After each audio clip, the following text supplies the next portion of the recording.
আমাদের পান বরজ পুড়ে যাওয়াতে আমরা ক্ষতিগ্রস্ত হয়ে গেছি। এখন যেটুকু সরকার সহযোগিতা করলো তাতে আমরা আনন্দিত। এখন এই টাকা দিয়ে এখন তো পান বরজ করা যাবে না, হয়তো ছাগল কিনে পুষি একটু বাড়া, হয়তো আবার সিজন মতো আবার পানের বরজ করতে পারি।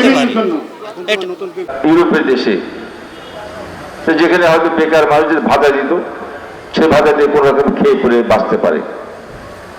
বাংলাদেশের মতো গরিব দেশে সরকার ভাতা দেবে, এটা কি সম্ভব? সেই অসম্ভবটাকে সম্ভব করেছিলেন আমাদের প্রধানমন্ত্রী শেখ হাসিনা।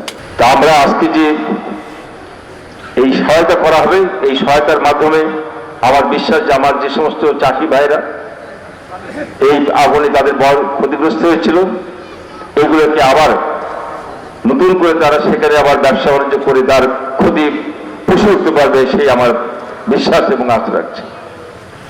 আমাদের মাননীয় প্রধানমন্ত্রী শেখ হাসিনা উনি নির্দেশ দিয়েছেন, উনি আমাদেরকে বলেছেন প্রত্যেকটা ক্ষতিগ্রস্ত এলাকার মানুষের পাশে যে দাঁড়াতে, তাদের কি কি প্রয়োজন সেটা জানতে, নিজেরা যতটুকু পারে সহায়তা করতে, নিজেরা যতটুকু পারবো না তখন সেটা সরকারের কাছে জানাতে।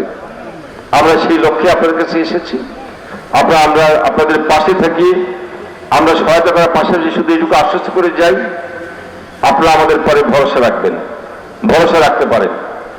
আপনার এলাকার যে এখন নবনির্বাচিত সংসদ সদস্য অত্যন্ত কর্মী বান্ধব, অত্যন্ত জনবান্ধব, সাধারণ মানুষের সাথে, মাঝি মানুষের সাথে তার সম্পর্ক।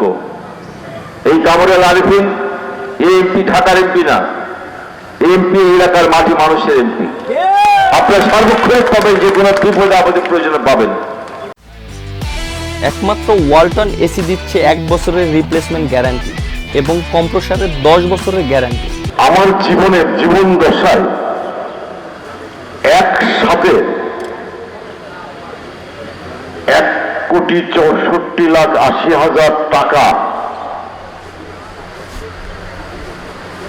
কোন প্রণোদনা দেখতে আমি পাইনি।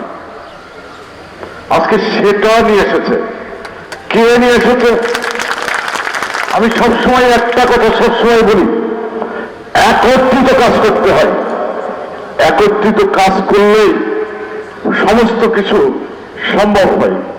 আমরা প্রথমে টিম ভেড়ামারা কাজ করেছি, তারপরে টিম কুষ্টিয়া কাজ করেছি। তার টিম প্রধান ক্যাপ্টেন ছিলেন জনাব জননেতা মাহবুবুল আলম এমপি মহোদয়, ক্যাপ্টেন ছিলেন। তার এই ক্যাপ্টেনগিরির দ্বারাই আজকে ঐতিহাসিক